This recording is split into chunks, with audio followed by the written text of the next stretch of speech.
Oops. Hi, guys. Hi, everybody. Oops. I'm not quite sure. There I go. Hi, everyone. Happy World Book Day.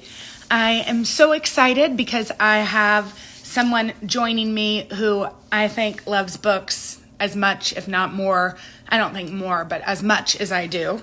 And the guesses were my mother, Oprah, Mrs. Obama, Reese Witherspoon, or my sister. So we're going to have to see. Right now I'm just waiting for, oh, I see what I do. Hold on a minute. Give me a second. I'm going to try to have this person join. Wish me luck. Okay.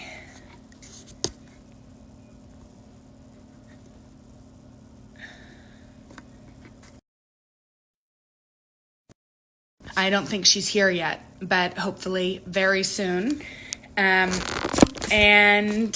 happy World Book Day. This is my bookshelf behind me. It's a little messy. Let me see if I can find this person.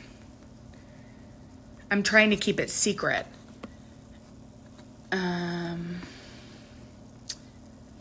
Okay, not yet. I don't see them yet, but happy World Book Day. I just saw Toni Marquis. She was one of my first editors from HarperCollins Children's. She's on. And let me see. Come on, y'all. Please be here. I'm not very good at technology, which is hilarious. Okay.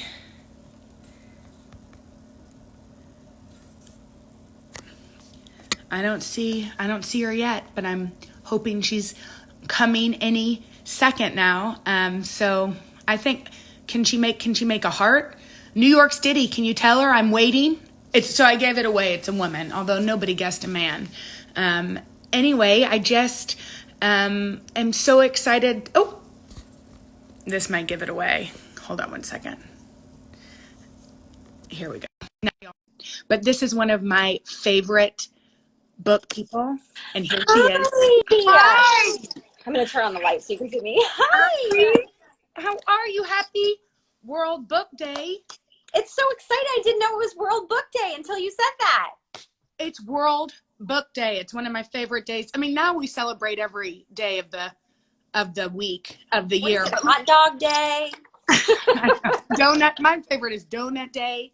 But Reese, okay, so I put out that I was having one of my favorite book lovers, I said it on the show, join me, and people had to guess. And these are the guesses. Ready? Okay. My mother, Mrs. Obama, Oprah, and you. Well, one of them was right. I know. Well, I mean, you are beloved in the book world, and you have done so much for authors, for creating these parts for women, for putting books into movies. If I went around and looked at my bookshelf right now, which don't look too closely, you know how many books I have that you recommended, and I read them because you recommended them. I'm reading your book that you recommended like last night. It was. You like Valentine? Do you like it? So good. It's so good. It's beautifully written. I'm from West Texas, so I feel like that's part of it, but I read Untamed too, that's your pick for April. So I guess when did you think, okay, I'm going to start a book club, and how awesome has it been? Well, I never thought I would start a book club. I just read a lot of books, and I thought everybody read a lot of books. So when I started buying books to turn them into movies and TV shows, my husband was like, why don't you buy some of these books and turn them into TV shows? And I was like, well, I don't read any more books than anybody else. He goes, honey, you read so much. He's like, nobody reads like you'd read. And I was like, really? Like, do you know that? I guess growing up, I knew that I read a lot of books because well, my grandmother was a first grade teacher, and she taught me how to read by doing all the voices. And it was almost like my grandma was proud of me because I would read a lot of books and we'd talk about books. And so it's just sort of natural. I love talking about books with people like you and people like Oprah. And Emma Roberts has a book club, and it's just Mhm. the more people reading, the better. I just think it expands our understanding of each other as human beings, and it's so important. It really does. You know, it's so funny when you said that about your grandmother, because my mom was a librarian, but my grandmother loved to read too. And I was just saying this morning that when she couldn't really read as well, when her eyes gave out, she would listen to books on tapes and we could hear it all across the house because her hearing was also going out. But we were like, okay, now who's she listening to? But I think that was part of my inspiration too, was that like I wanted to connect with these women, and I think that's what these book clubs do. Like, what have you found? And Little Fires Everywhere was great, by the way. Somebody just Oh, wrote that. thank And you. y'all, if you aren't watching it and if you haven't read it, I would read it first and then watch it. How do you feel? Or you can just go ahead. Yeah, I mean, whatever process it is, it's just, I wouldn't miss out on the experience of the book because some of the language in the book is so beautiful. And we were able to take little pieces of the language, but there's certain passages in it about motherhood that are so written on my heart now.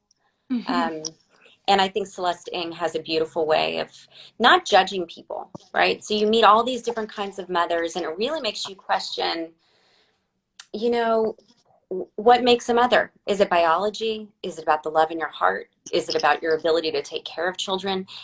What is it? And we don't have answers. It just creates beautiful conversation with people who read it. What I was saying before then I went into Little Fires, because I read one of those things, was that books connect. You know, they connect people. They give solace. They let us escape from whatever worlds we're living in and take us into places that some of us may never be able to go to.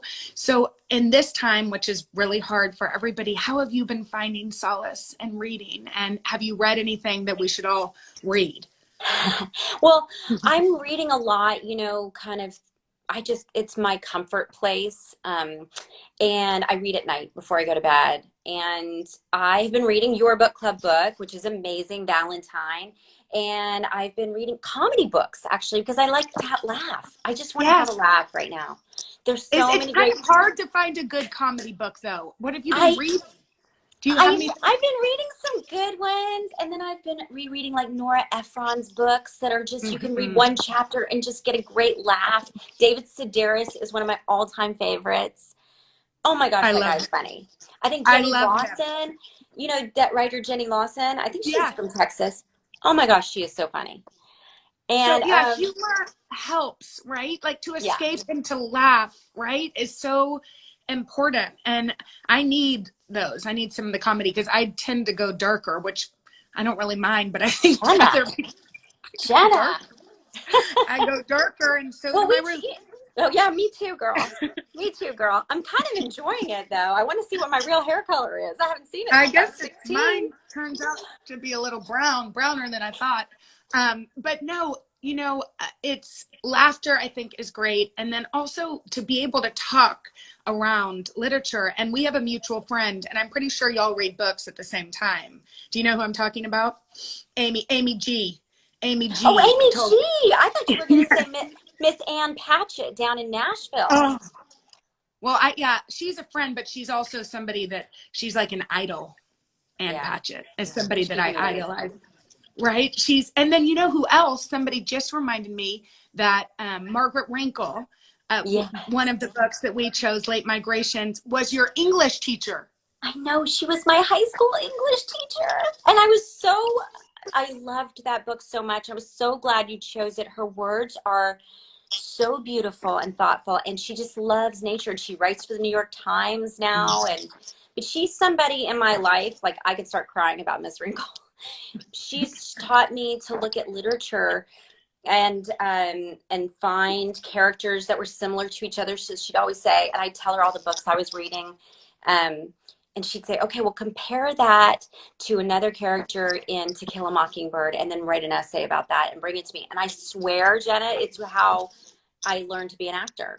Going, oh, okay, let me find the humanity of that character by comparing it to another character in literature. And I can't say enough about Margaret Wrinkle. But the best part is that you still call her Miss Wrinkle. I know. You know, She's like, call me Margaret. But you're like, I can't help it. You're I Miss can't Wrinkle help to it. me. She's Miss Wrinkle to me.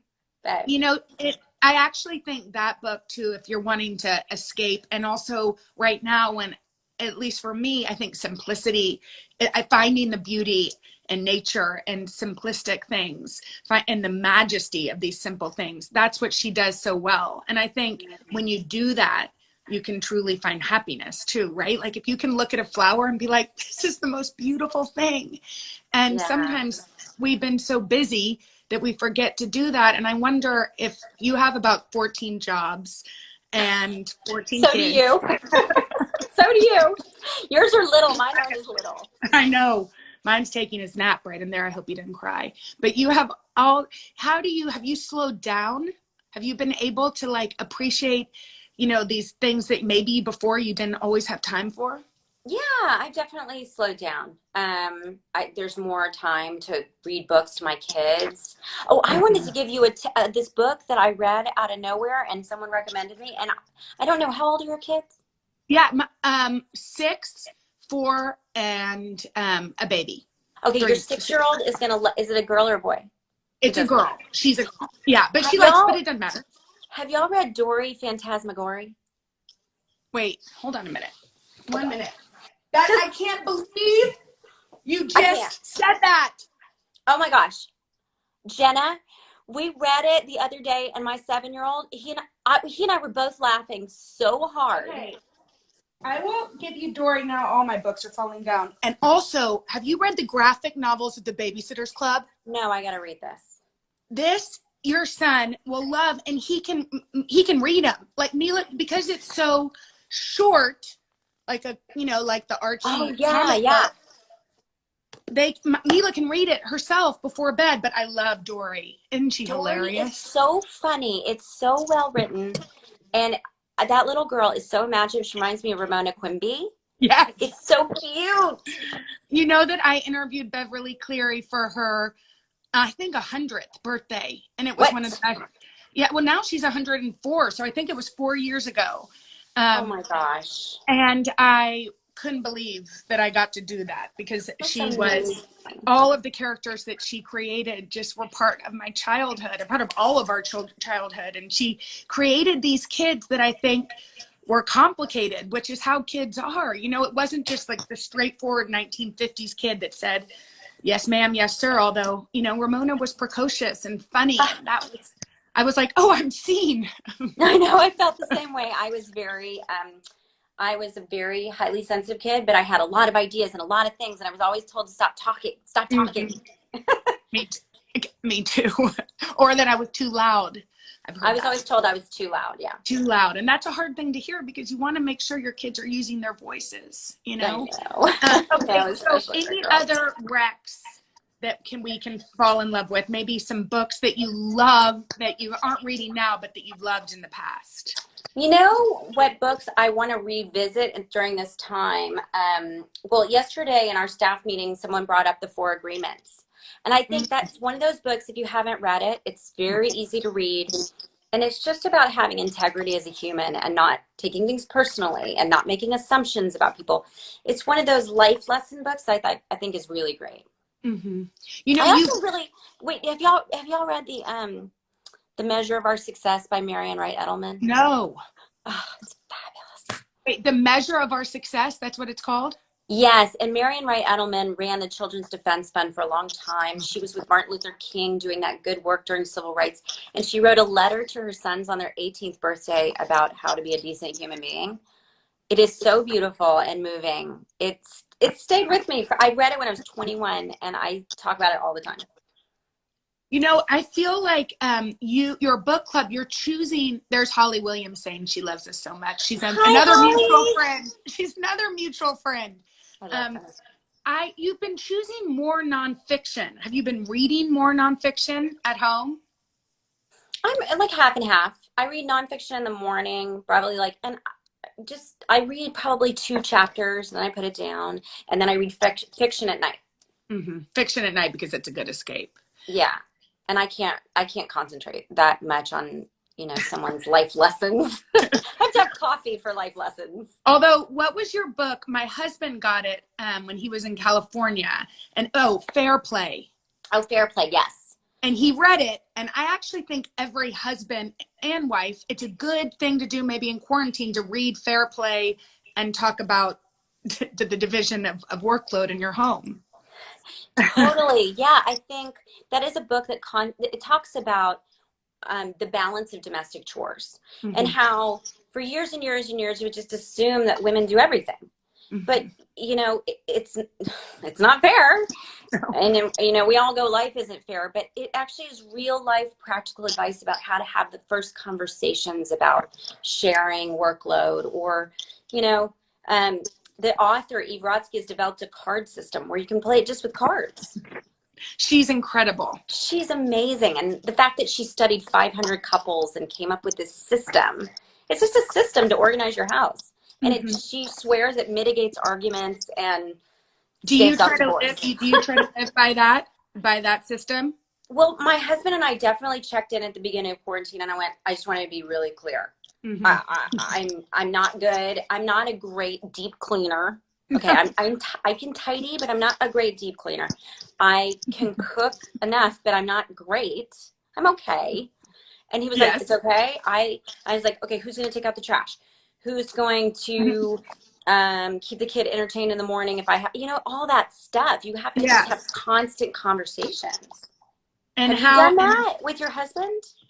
We have, because at the beginning I was on TV and he had to have the kids away. And for 5 weeks. So he was every morning, and then I would take over in the afternoons. But yeah, I mean, we definitely have. And I think reading that book, he's an open-minded guy, but I think reading that book helped him realize how that would make our house a happier one. Anyway, it's something we should be doing. Right. But people spend so much time organizing their businesses, but they don't spend the same amount of time organizing your house, and your house is a business, it's organizing the way the kids live and all of that, which now I think people are doing in a way that's, because you kind of have to. I have great compassion for people home with all their children. And, if you don't have time to read, I also want to just free everybody. I watched so much television as a child. I read books too, but I'm not kidding, Jenna. I watched probably 5 hours of television a day. And guess what? Now I make TV shows. Yeah, exactly. So don't worry about it. But you know what? That is a good thing to say to people, because we didn't really used to let our kids look at screens like during pre-quarantine. We didn't let them do it during the week. We were always reading. And now I'm like, all right, y'all, TV time while I clean the kitchen, because you kind of have to. And then my sister was like, remember when we used to watch MacGyver in like mom and dad's bed for hours? And I'm like, hours. I do remember that. So I think it's like about being maybe not so hard on ourselves, right? I loved comedy TV. It's how I learned what a joke was and how to deliver a joke. Because my parents were doctors, like nurses. They didn't tell jokes. I learned the rhythm of comedy from watching Saturday Night Live and Different Strokes and Give Me a Break and the Jeffersons. And the Golden Girls. What about the Golden Girls? I love those Golden Girls. My neighbor wrote the Golden Girls, and I'm so obsessed.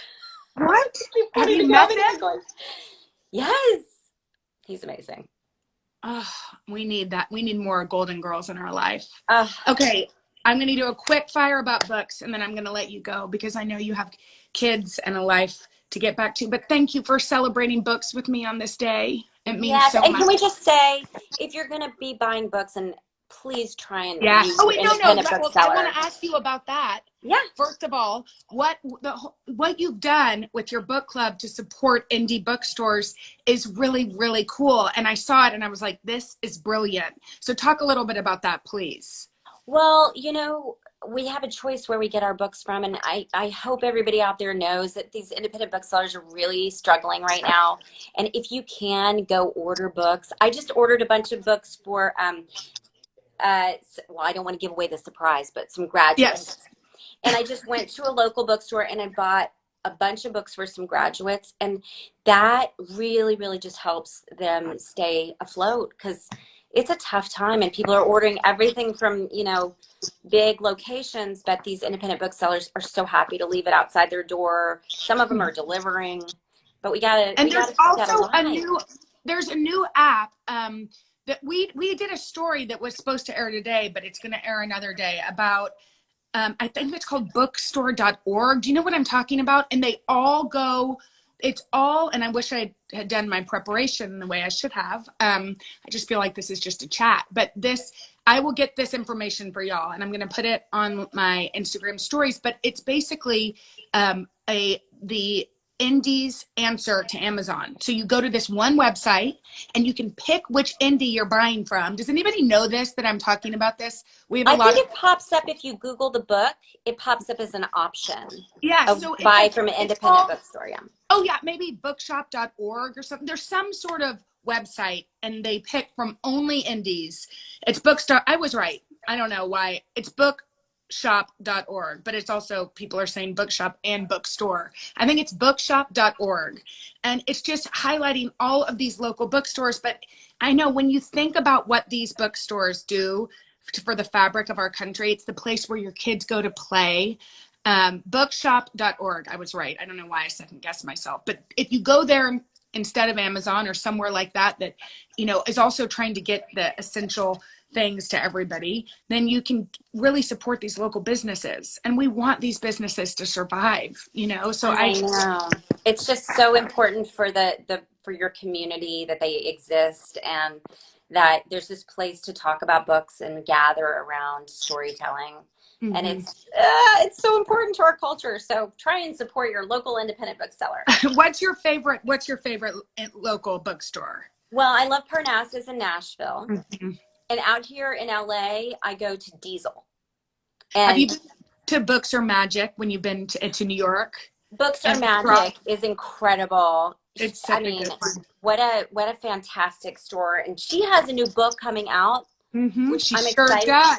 I'm excited about that one. She sure does. I'm looking forward to it. The other place that's really good in Houston is called Blue Willow. It's a really beautiful little bookstore. And so if you're ever visiting Houston, I mean, when we walk into bookstores again, don't you think we're going to be so happy? Oh my gosh. It's my favorite thing to do. I just be walk around and look at the books. Okay, I'm going to just do a quick thing and then I'm going to let you go. Favorite mystery. Write these down, guys. Favorite mystery that somebody should read. The Secret History by Donna Tartt. I love The Secret History so much. Really good. I love Donna Tartt, but The Secret History is so good. Have you read the 13th Tale? No. Okay. It's old, Really? but it's wonderful. It's good. Okay. I gotta write this. Favorite love story? The End of the Affair by Graham Greene. That was my favorite. What's your favorite? Love in a Time of Cholera, but it might be a little too close to home these days. Favorite book that you loved as a child? Probably Ramona Quimby. Mm-hmm. First book that opened your eyes to a culture that you had never learned anything or knew anything about? Probably The God of Small Things. I loved that book. That was a great book. Was that Barbara Kingsolver? No. Who No, wrote that? Poisonwood Bible is an amazing book too. Oh yeah, that's Barbara Kingsolver. No, I think I don't want to say her name incorrectly. The God of Small I know. Things. Does anybody out there know? Why don't I know? But it's because I can't, and my memory is gone. The 13th. Okay, so, and then last book that made you cry. Probably Little Fires Everywhere. I sobbed at the end of that book. Me too.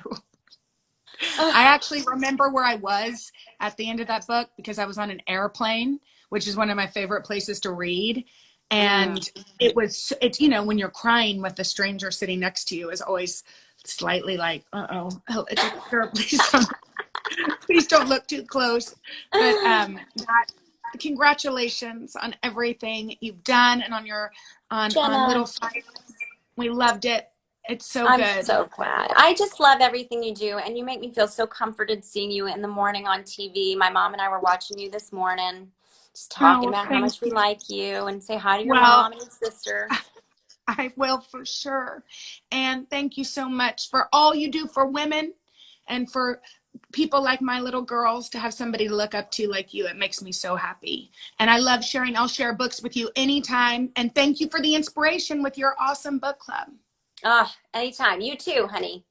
Okay. Happy World Book Day. Okay. Bye. Bye. I'll see you soon. See you soon, I hope. I hope. I don't know how to turn it off. Here we go. Bye. Bye.